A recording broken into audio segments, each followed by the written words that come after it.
지금 시작합니다. 조선 땅 북쪽 끝자락 1년의 절반이 겨울이라는 삭막한 산골짜기에 거대한 기와집 한 채가 웅크리고 있었습니다. 사람들은 그 집을 일러 구름과 안개가 늘 머무는 곳, 운무헌이라 불렀습니다.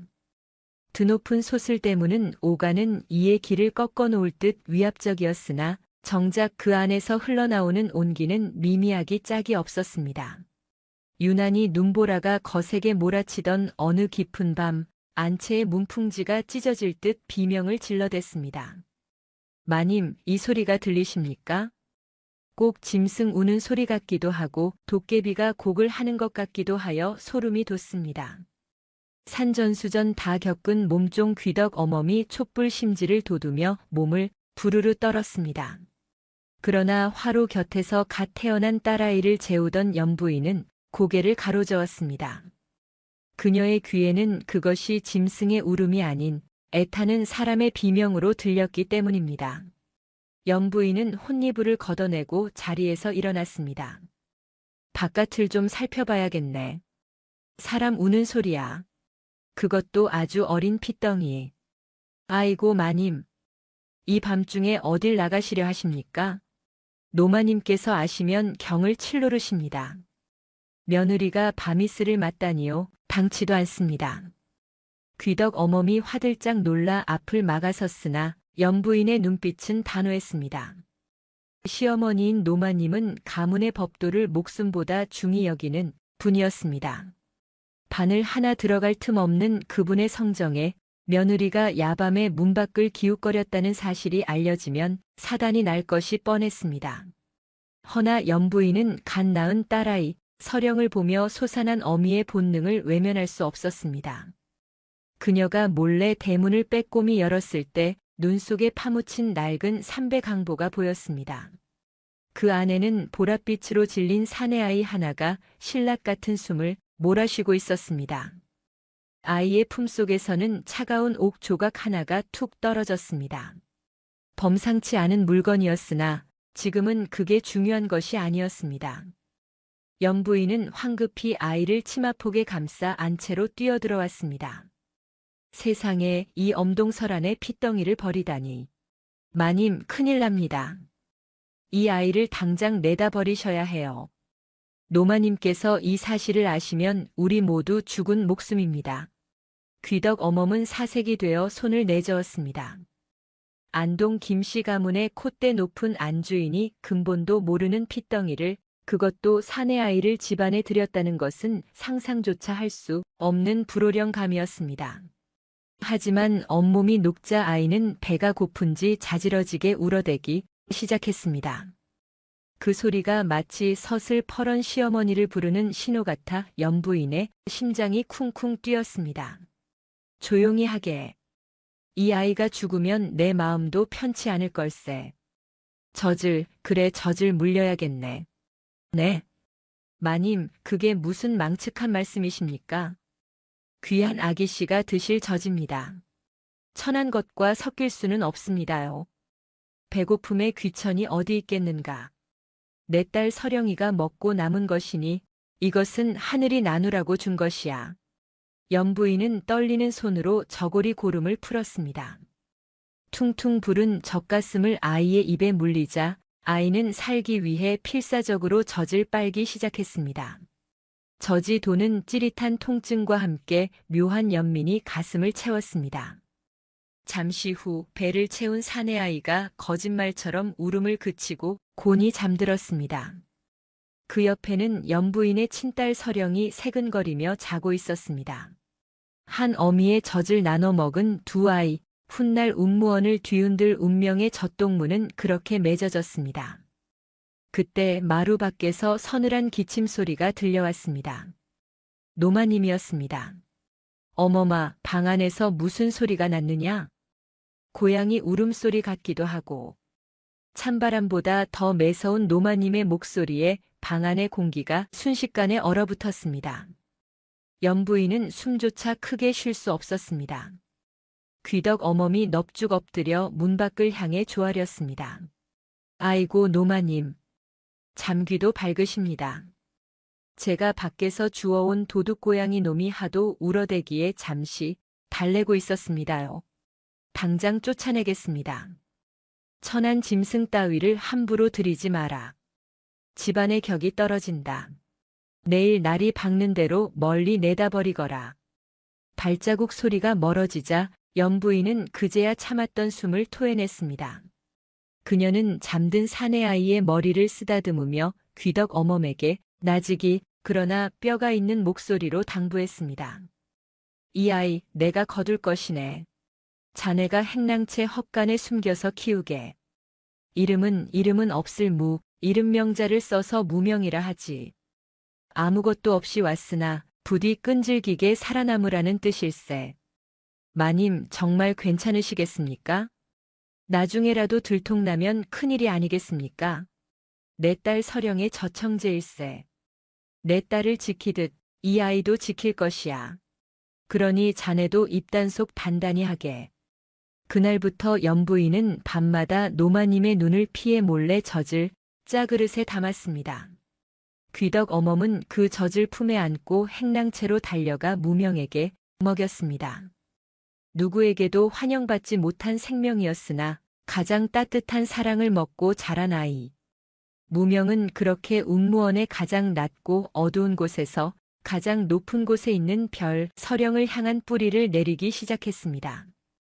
눈보라가 그치고 아침 해가 떠오르자 강보에 쌓여있던 옥패는 연부인의 장롱 깊숙한 곳, 아무도 모르는 비밀의 틈새로 숨어들었습니다. 그것이 훗날 피바람을 불러올 씨앗인 줄은 꿈에도 모른 채 말입니다. 세월은 웅무원의 기와 지붕 위로 무심하게 흘러 어느덧 10여 년의 성상을 쌓았습니다. 그 사이 강보에 쌓여있던 핏덩이 무명은 훤칠한 키와 다부진 어깨를 지닌 청년으로 자라났습니다. 비록 입고 있는 옷은 거친 무명천이요 하는 일은 마당을 쓸거나 장작을 패는 천한 노비의 짓이었으나 그 눈빛만은 맹금류처럼 형형하여 감히 종놈이라 부르기 어려운 기품이 서려 있었습니다. 반면 서령은 웅무원의 귀한 꽃, 그 누구도 함부로 꺾을 수 없는 단아한 여인으로 피어났습니다. 하지만 두 사람의 거리는 자라난 키만큼이나 멀어졌습니다. 내외법이라는 보이지 않는 담장이 두 사람 사이를 가로막고 있었기 때문입니다. 그러나 담장이 높을수록 그 너머를 향한 그리움은 덩굴처럼 끈질기게 자라나는 법이지요. 늦가을의 서리가 하얗게 내린 어느 날 오후였습니다. 무명은 뒤뜰 으슥한 곳에서 장작을 패고 있었습니다. 탁탁. 도끼질 소리가 규칙적으로 울려 퍼질 때마다 그의 등줄기에는 땀방울이 맺혔습니다. 그때 바스락거리는 비단 치마 스치는 소리가 들려왔습니다. 무명은 하던 일을 멈추고 황급히 고개를 숙였습니다. 아기씨, 이곳은 먼지가 많고 험합니다. 어찌하여 자꾸만 발걸음을 하십니까? 내가 그를 익히다 말고 며칠째 보이지 않기에 내 직접 찾아왔다. 이것을 보거라. 지난번에 내가 궁금해하던 시구의 뒷부분을 내 적어왔느니라. 서령이 고운 손을 내밀어 종이 뭉치를 건넸습니다. 무명은 감히 그 손을 잡지도 종이를 받지도 못한 채 뒷걸음질 쳤습니다. 자신의 손은 흙투성이었고 그녀의 손은 백옥처럼 희었기 때문입니다. 아기씨, 노마님께서 아시면 경을 치십니다. 저는 그저 장작이나 패는 놈입니다. 글을 알아 무엇에 쓰겠습니까? 천한 것은 신분이 아니라 마음이라 했다. 내 눈에는 총기가 서려 있는데 어찌 스스로를 깎아내리느냐.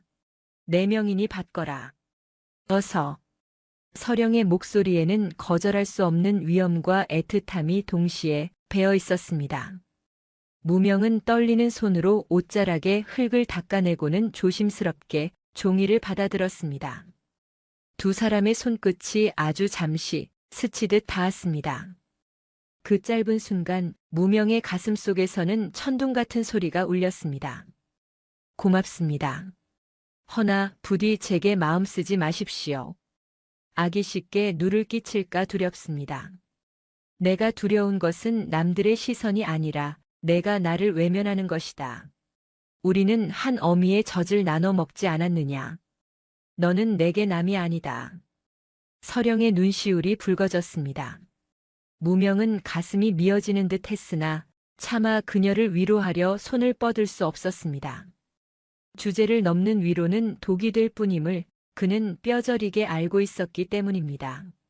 그때였습니다. 내 이놈.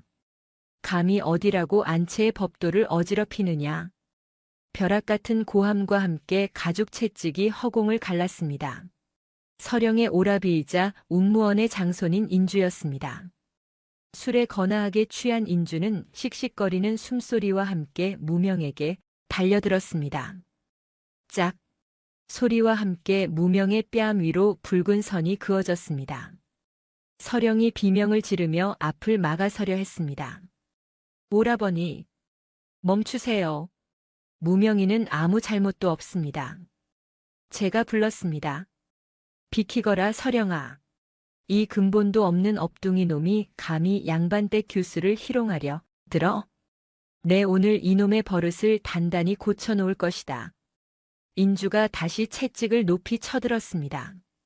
그 서슬 퍼런 살기가 서령을 향할까 염려된 무명은 잽싸게 몸을 날려 서령의 앞을 막아섰습니다.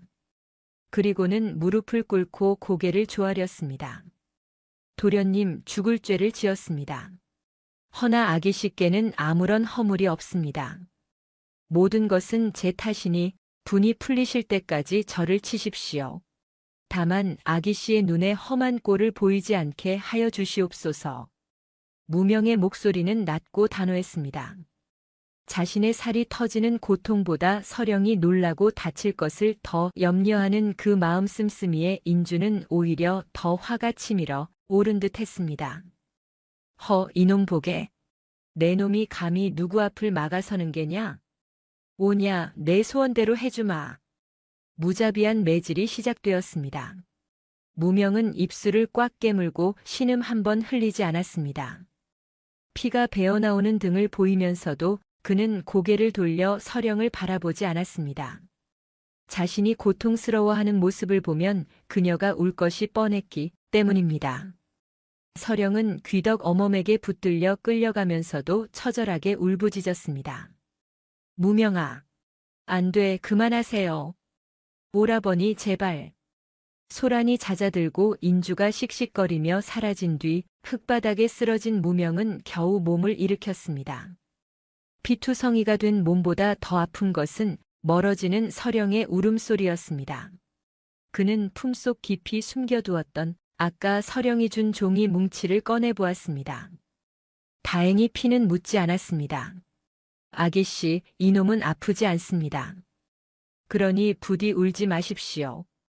그날 밤 무명은 잠을 이루지 못하고 행랑채 지붕 위에 올라가 밤하늘을 올려다보았습니다. 저 멀리 안채 별당, 서령의 방에 불이 꺼지지 않고 있었습니다. 신분이라는 족쇄는 이토록 잔인하게 두 사람을 올가매고 있었으나 그럴수록 무명의 마음속에는 오기가 생겨났습니다. 언젠가 반드시 저 담장을 넘어 당당하게 그녀의 눈물을 닦아줄 날이 오게 하리라고. 어둠 속에서 무명의 눈빛이 늑대처럼 번뜩였습니다. 그러나 그가 아직 모르는 것이 있었으니 한양에서 내려오고 있는 더 거대한 먹구름, 조대감의 그림자가 운무원을 향해 다가오고 있다는 사실이었습니다. 운명은 그들에게 잠시의 평화도 허락하지 않을 기세였습니다. 운무원의 겨울바람이 유난히 매섭게 울부짖던 날, 한양에서 내려온 거대한 가마 행렬이 고요하던 산골 마을을 뒤흔들었습니다. 10여 명의 호위무사를 대동하고 위풍당당하게 대문을 넘어선 이는 바로 조정의 실세이자 야심가인 조대감이었습니다. 그의 방문은 단순한 나들이가 아니었습니다. 늙은 호랑이 같은 그의 눈빛이 운무원의 곳곳을 훑을 때마다 하인들은 숨조차 크게 쉬지 못하고 고개를 조아렸습니다. 사랑채의 상석에 앉은 조대감은 찻잔을 매만지며 노마님을 향해 은근한 미소를 띄었습니다. 노마님 듣던 대로 가문의 기풍이 서리빨처럼 꼿꼿하군요. 내 아들놈의 배필로 이곳의 손녀딸을 점 찍은 것이 틀리지 않았습니다. 과찬이십니다, 대감. 비록 시골 구석에서 자랐으나 법도는 엄히 가르쳤습니다. 대감 댁의 며느리가 된다면 가문이 영광이지요. 노마님의 목소리는 평소보다 한층 더 격양되어 있었습니다. 쇠락해가는 가문을 다시 일으켜 세울 동아줄이 눈앞에 내려온 셈이었으니까요. 하지만 문 밖에서 엿듣고 있던 서령의 얼굴은 흑빛으로 변했습니다. 그녀는 치마폭을 움켜쥐고 뒷걸음질 치다 뜰 아래서 장작을 나르던 무명과 눈이 마주쳤습니다.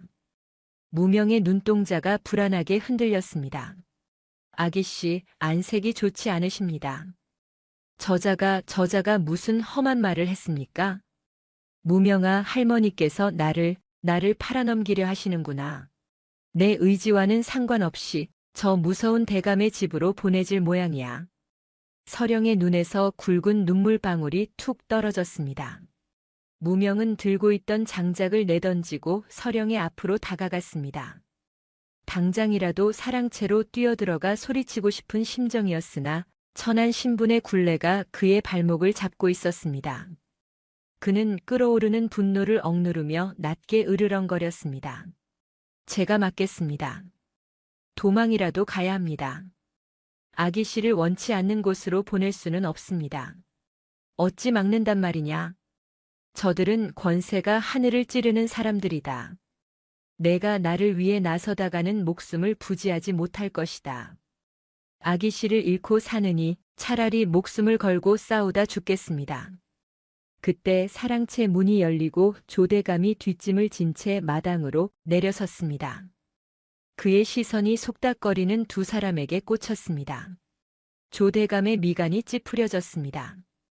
양반댁 교수가 머슴과 가까이 서 있는 모습이 거슬렸던 것입니다.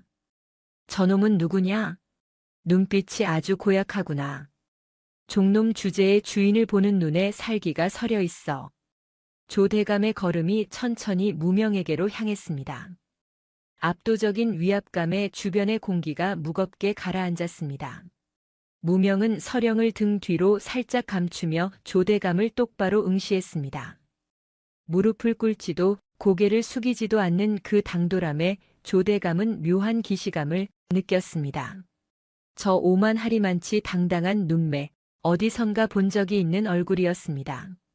내 이놈, 감히 대감마님 앞에서 고개를 쳐들다니. 조대감의 호위무사가 칼집으로 무명의 어깨를 내리쳤습니다. 퍽 하는 소리와 함께 무명이 휘청거렸지만 그는 이를 악물고 버텼습니다. 그 충격으로 무명의 품속에 있던 낡은 주머니 끈이 풀리며 그 안에 들어있던 물건이 바닥으로 툭 떨어졌습니다. 맑은 소리를 내며 흙바닥에 구른 것은 반달 모양의 옥패였습니다. 순간 조대감의 눈이 휘둥그레졌습니다. 그는 믿을 수 없다는 듯 떨리는 손으로 옥패를 집어들었습니다. 그 옥패는 십수년 전 자신이 독살한 선왕이 품에 지니고 있었던 그리고 사라진 왕자와 함께 자취를 감췄던 왕실의 증표였습니다. 이것이 어찌 내 놈에게 있느냐? 조대감의 목소리가 가늘게 떨렸습니다. 무명은 황급히 옥패를 낚아채려 했으나 호위무사들이 그를 억세게 제압했습니다. 흙바닥에 얼굴이 처박힌 채 무명은 거칠게 숨을 몰아쉬었습니다. 제 어미가 남겨준 유품입니다. 이리 내놓으십시오. 어미의 유품이라. 그렇단 말이지. 조대감의 입가에 비릿한 미소가 번졌습니다. 그는 확신했습니다.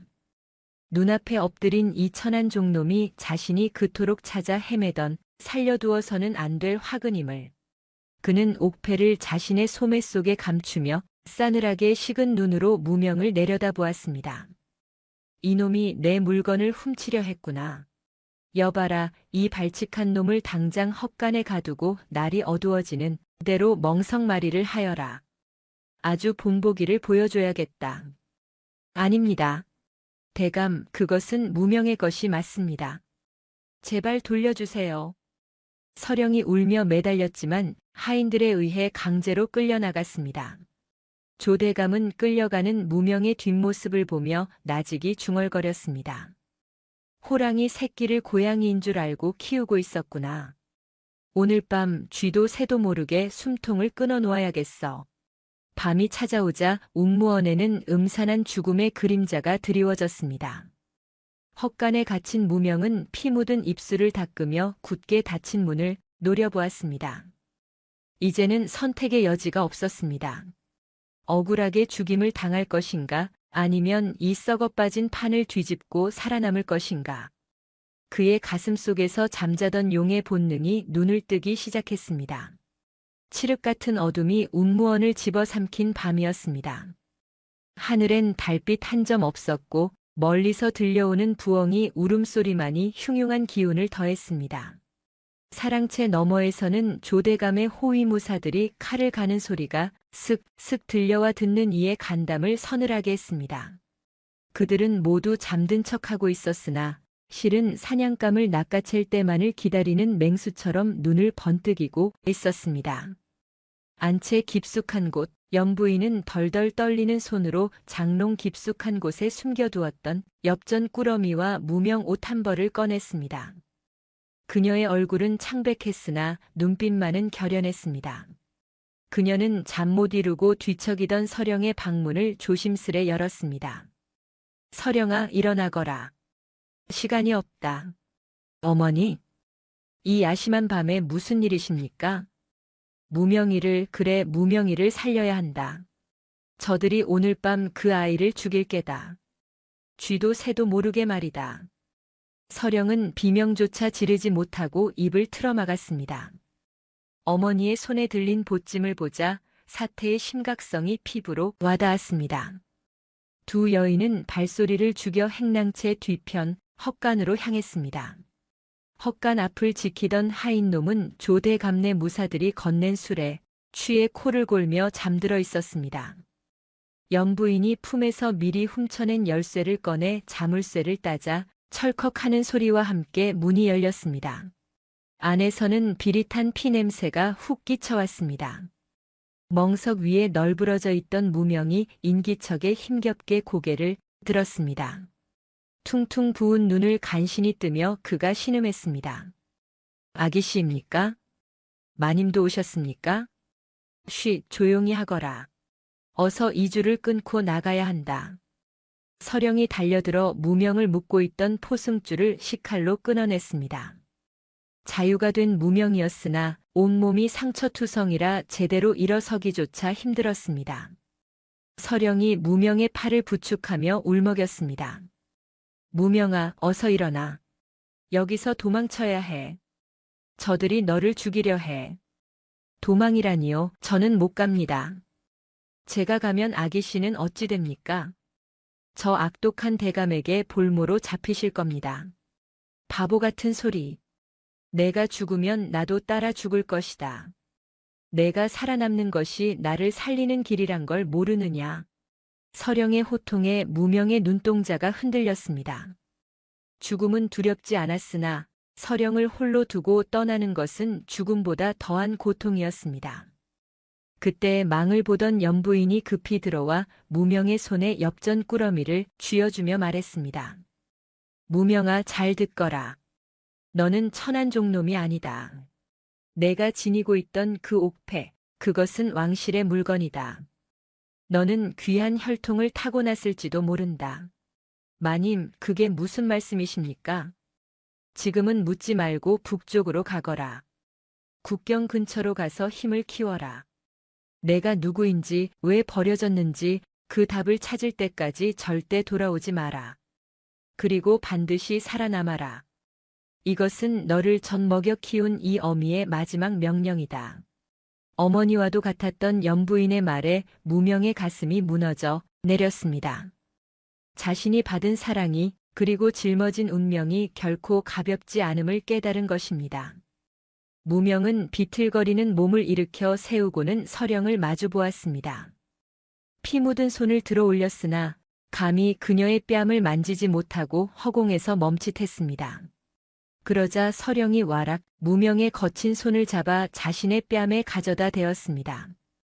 반드시 돌아오겠다고 약속해. 1년이 걸리든 10년이 걸리든 나는 너를 기다릴 거야. 다른 누구의 아내도 되지 않고 오직 너만을 기다릴 테니. 무명은 목이 메어 차마 말을 잇지 못하고 서령을 불렀습니다. 아기씨, 가거라 어서. 내 눈앞에서 사라져 제발. 서령이 무명의 등을 떠밀었습니다. 멀리서 개 짖는 소리가 들려오기 시작했습니다. 추격자들이 낌새를 챈 모양이었습니다. 무명은 입술을 깨물어 피를 내며 붉어진 눈으로 서령과 연부인을 향해 큰 절을 올렸습니다. 반드시 기필코 돌아오겠습니다. 그때는 이 비천한 껍데기를 벗고 아기씨를 지킬 수 있는 사내가 되어 웅무원의 저 높은 대문을 당당히 열고 들어오겠습니다. 부디 강령하십시오. 무명은 뒤도 돌아보지 않고 어둠 속으로 몸을 던졌습니다. 담장을 넘는 그의 그림자가 순식간에 눈보라 속으로 사라졌습니다. 잠시 후 횃불을 든 조대감의 사병들이 들이닥쳤으나 헛간은 텅 비어 있었습니다. 이런 젠장! 놈이 도망쳤다. 당장 추격하라. 북쪽으로 갔을 것이다. 고함과 말발굽 소리가 요란하게 밤 공기를 갈랐습니다. 텅 빈 헛간에 남겨진 서령은 주저앉아 무명이 사라진 방향을 하염없이 바라보았습니다. 그녀의 손에는 무명이 미처 챙겨가지 못한 그가 지프로 엮어 만든 작은 집신 한 짝이 들려 있었습니다. 살아야 해. 제발 살아서만 있어 다오. 그날 밤 서령은 눈물을 삼키며 독한 마음을 먹었습니다. 무명이 돌아올 때까지 자신 또한 이 지옥 같은 웅무원에서 그리고 탐욕스러운 조대감의 소나귀에서 기필코 버텨내리라고. 두 연인의 이별은 끝이 아니라 더 거대하고 처절한 사랑의 시작이었습니다. 북풍이 몰아치던 산마루 너머로 잃어버린 용의 울음소리 같은 바람소리가 길게 이어졌습니다. 무심한 세월은 덧없이 흘러 어느덧 3번의 동짓달이 지났습니다. 웅무원의 기와 지붕 위로 흐드러지게 핀 살구꽃이 무색하게도 집안은 초상집처럼 무거운 침묵에 잠겨 있었습니다. 오늘은 바로 웅무원의 귀한 손녀 서령이 조대감 댁의 며느리로 들어가는 날이자 그녀의 인생이 산산조각 나는 날이었습니다. 안채 대청마루에서 노마님은 서령의 머리에 족두리를 씌우며 매몰차게 다그쳤습니다. 내가 언제까지 그 죽은 종놈을 생각하며 청승을 떨 것이냐. 오늘 온 고을의 양반들이 다 모이는 자리다. 웃어라. 억지로라도 웃어 보여야 우리 가문이 산다. 할머니, 제 마음은 이미 3년 전 그 헛간에서 죽었습니다. 껍데기만 시집을 가는 것이니 웃으라 강요하지는 마십시오. 서령의 목소리는 마른 낙엽처럼 바스락거렸습니다. 연지곤지를 찍은 얼굴은 백지장처럼 창백했고 눈빛은 이미 삶의 의지를 놓은 사람의 것이었습니다. 그녀는 소매 속에 은장도를 깊이 숨겼습니다. 무명이 살아 돌아오지 못한다면 혼례 첫날 밤 스스로 목숨을 끊어 절개를 지킬 요량이었지요. 사랑채 앞마당은 이미 조대감이 보낸 하객들로 북적였습니다. 상석에 앉은 조대감은 술잔을 높이 들며 거드름을 피웠습니다. 허허, 오늘이야말로 내 평생 가장 기쁜 날이로다. 이제 웅무원은 내 집안과 사돈을 맺었으니 이 고을의 모든 땅과 권세는 내 손안에 들어온 셈이지. 지당하신 말씀입니다, 대감. 누가 감히 대감의 영광을 가리겠습니까? 아첨꾼들의 웃음소리가 마당을 가득 메울 때였습니다. 갑자기 마을 어귀에서부터 땅이 울리는 듯한 말발굽 소리가 들려오기 시작했습니다. 두두두두 마이너스 그 소리는 단순한 나그네의 행렬이 아니었습니다.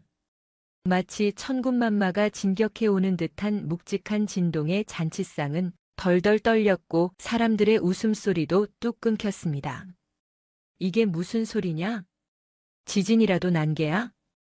조대감이 잔을 내려놓고 눈을 찡그릴 때 대문 밖에서 헐레벌떡 뛰어들어온 하인이 엎어지며 소리쳤습니다. 네, 대감마님. 큰일 났습니다. 관군입니다. 어마어마한 병사들이 이곳으로 몰려오고 있습니다요. 관군이라니? 내 허락도 없이 감히 누구의 병사들이란 말이냐? 그 말이 채 끝나기도 전에 운무원의 소슬대문이 콱광 하는 굉음과 함께 활짝 열렸습니다. 흙먼지 사이로 칠흑 같은 갑옷을 입은 기마대가 들이닥쳤습니다. 그들의 투구에는 용맹한 호랑이 문양이 새겨져 있었고 창끝은 서슬 퍼렇게 빛나고 있었습니다. 북방의 오랑캐를 토벌하고 돌아온 흑호 장군 행차시다. 모두 길을 비켜라. 호위무장의 우렁찬 외침과 함께 병사들이 양옆으로 갈라지며 길을 텄습니다. 그 길 끝에서 누구보다 크고 검은 말을 탄 장수가 천천히 마당으로 들어섰습니다. 그의 얼굴은 투구의 챙에 가려 잘 보이지 않았으나 뿜어져 나오는 위압감은 조대감조차 숨을 죽이게 만들었습니다. 말 위에서 내려선 장수는 성큼성큼 조대감과 노마님이 있는 상석으로 걸어갔습니다. 누구신데 남의 잔치판에 이리 무례하게 구시오. 내 아들이 병조판서여. 내가 바로 조대감이거늘. 조대감이 호통을 쳤으나 장수는 대답 대신 천천히 투구를 벗었습니다. 짙은 눈썹, 날카로운 콧날, 그리고 왼쪽 눈가에 길게 그어진 흉터. 비바람에 거칠어졌으나 더욱 단단해진 그 얼굴이 드러나는 순간 마당에 있던 모든 이들이 경악에 찬 비명을 질렀습니다. 설마. 이럴 수가. 저 얼굴은. 가장 놀란 것은 족두리를 쓴 채 멍하니 서 있던 서령이었습니다. 그녀는 비틀거리며 마루 기둥을 붙잡았습니다. 3년 전 피투성이가 되어 쫓겨났던 그 종놈 무명이었습니다. 하지만 지금 그는 천한 노비가 아닌 왕의 붉은 골룡포가 새겨진 망토를 두른 위풍당당한 장군이었습니다. 무명은 덜덜 떨고 있는 조대감을 무시한 채 곧장 서령에게 다가갔습니다. 그리고 허리춤에서 3년 전 서령이 쥐어주었던 이제는 낡아빠진 집신 한 짝을 꺼내 보였습니다. 약속을 지키러 왔습니다, 아기씨. 늦지 않게 도착하여 다행입니다. 무명아, 정녕 내가 살아 돌아온 것이냐? 서령의 눈에서 뜨거운 눈물이 왈칵 쏟아졌습니다. 무명은 집신을 품에 다시 넣고는 싸늘하게 굳은 조대감을 향해 고개를 돌렸습니다. 그의 눈빛은 3년 전의 억울한 소년이 아닌 생사여 탈권을 쥔 심판자의 눈이었습니다. 조대감, 나를 알아보시겠소? 3년 전 당신이 쥐도 새도 모르게 죽이려 했던 그 호랑이 새끼가 이제는 당신의 목줄을 죄러 돌아왔소이다. 내 놈이 어떻게? 천한 종놈 주제의 장군이라니. 이건 사기다. 여봐라, 저놈을 당장 끌어내라. 조대감이 악을 쓰며 소리쳤으나 그의 사병들은 이미 무명의 친위대에게 포위되어 칼 한 번 뽑지 못하고 굴복한 상태였습니다. 무명은 품속에서 금색으로 번쩍이는 마패와 교지를 꺼내 들어보였습니다. 햇살 아래 빛나는 왕의 인장에 좌중은 물을 끼얹은 듯 고요해졌습니다. 어명이다. 역적조가 놈과 그 일당은 듣거라. 내 오늘 이곳에 온 것은 혼례를 축하함이 아니오. 썩어 빠진 탐관 오리를 벌하고 잃어버린 나의 이름을 되찾기 위함이다. 무명의 우렁찬 목소리가 운무원을 뒤흔들었습니다. 노마님은 충격에 뒷목을 잡고 쓰러졌고 인주는 엉덩방아를 찌우며 뒤로 물러났습니다. 3년간 억눌려왔던 족쇄가 깨지는 소리가 들리는 듯 했습니다. 서령은 눈물 젖은 눈으로 당당하게 선 무명의 등 그 듬직한 산을 바라보았습니다. 이제야 비로소 숨이 쉬어졌습니다. 모두 포박하라.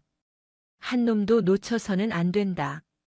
무명의 명령이 떨어지자 연회장은 순식간에 아수라장이 되었습니다. 그러나 그 혼란 속에서도 무명은 서령의 앞으로 다가와 굳은 살이 박인 따뜻한 손을 내밀었습니다. 가시지요, 부인. 이제 이 지옥 같은 곳에서 나갈 시간입니다. 서령은 망설임 없이 그 손을 잡았습니다.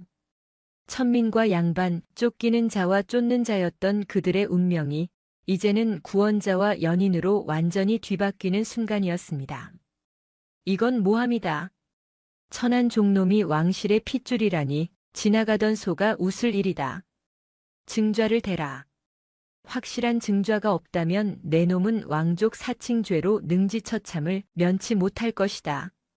포승줄에 묶인 조대감은 벼랑 끝에 몰린 짐승처럼 악을 썼습니다. 그의 눈은 핏발이 서 있었고 입가에는 허연 거품이 물려 있었습니다. 평생을 쌓아온 권력이 모래성처럼 무너지는 것을 인정할 수 없었던 게지요. 잔치상은 엎어지고 하객들은 공포에 질려 바닥에 납작 엎드려 있었습니다. 무명은 차가운 눈으로 발악하는 조대감을 내려다보았습니다. 그는 천천히 품에서 비단에 쌓인 물건을 꺼냈습니다. 그것은 3년 전 흙바닥에 떨어졌던 반달 모양의 옥패였습니다.